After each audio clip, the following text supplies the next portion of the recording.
Wow. I'm very, very impressed with this bad boy right here, the AK620 by Deepcool. I've had Deepcool stuff before, but they've really stepped their game up. The overall build quality of this is absolutely out of this world. These fans are painted to perfection. They've got this cool little checkerboard effect to them. The fans are amazing. This is a very solid and thick, beefy cooler. It's very hefty. The mounting hardware it comes with is pretty nice as well. We're going to do a dive into this in a little bit once I get another GPU in here. I just wanted to give you an update. Don't buy that Waifu 3080 we had in here. It is just not worth it. It's a beautiful card, but a lot of things are beautiful on the inside and trash on the inside. We know that from real life. The card is just like that. Don't do it, fam. I promise you it's not worth it. So a little bit of an update. We're gonna have to manage these cables a little bit better. You know, I don't like anything showing, so like that and that are driving me nuts because it doesn't look right. You can see all my other cables are tucked and nice and neat. And we look on the back side here, and it's now a mess because we now have disturbed my beautiful cable management. My thought, yikes, don't fall.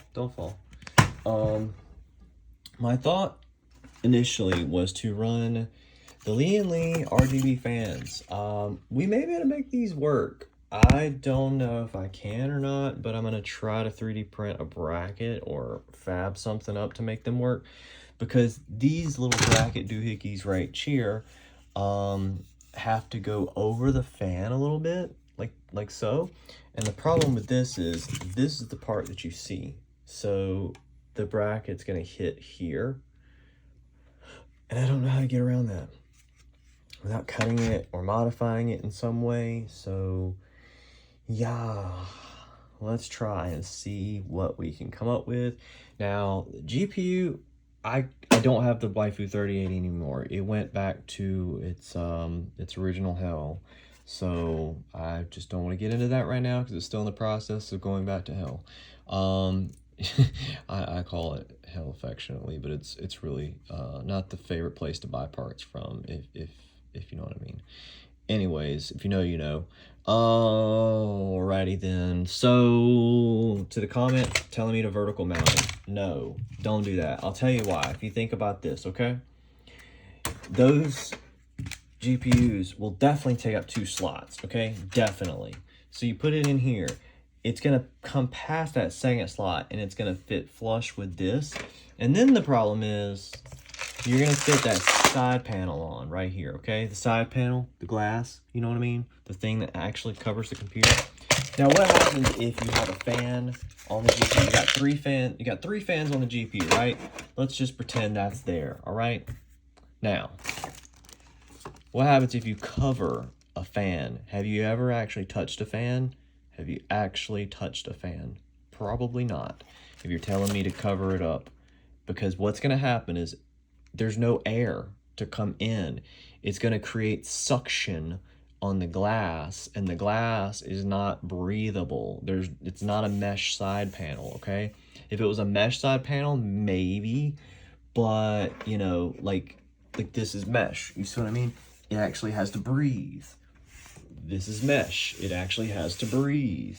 If you cover it up with glass, it can't breathe. And it's not like a normal glass front panel where there's a little bit of gap. No, there's no gap at all.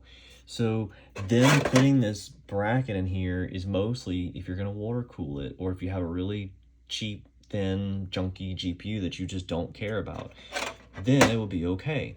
But for now, I'm not going to vertical mount it. If it was a Corsair 5000D, it would be great. It would have plenty of room. You would have at least a couple inches of back spacing between the glass and the fan. It would be fine.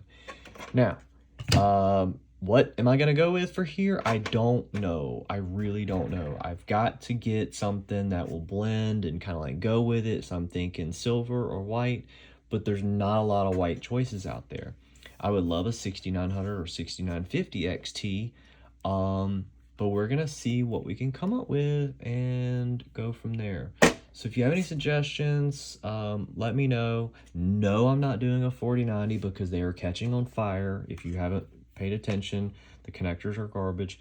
No, I'm not doing a 4080 because it's the same connector and I'm not paying $1,300-$1,400 for a graphics card that will essentially do the same thing as one that's like $800 or $900. Anyways, long-winded, sorry. I'm not gonna bother editing this. I'm just gonna toss it up on the interwebs and see how it does. I need an editor like really bad if you want to edit for me.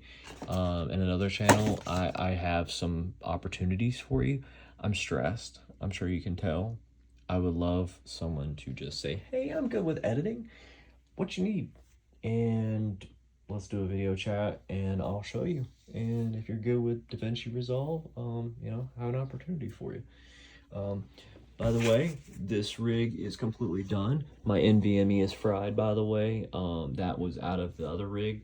The GPU got so hot, it fried my NVMe because the NVMe drive was plugged in above and it just went and fried it.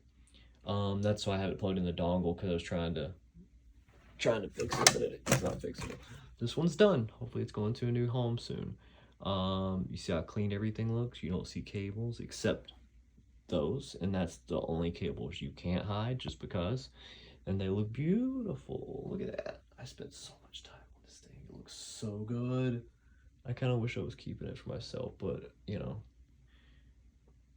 I don't keep rigs long. I just build them and have fun. Alrighty, people. So I hope everyone has a good afternoon, good evening, and good night.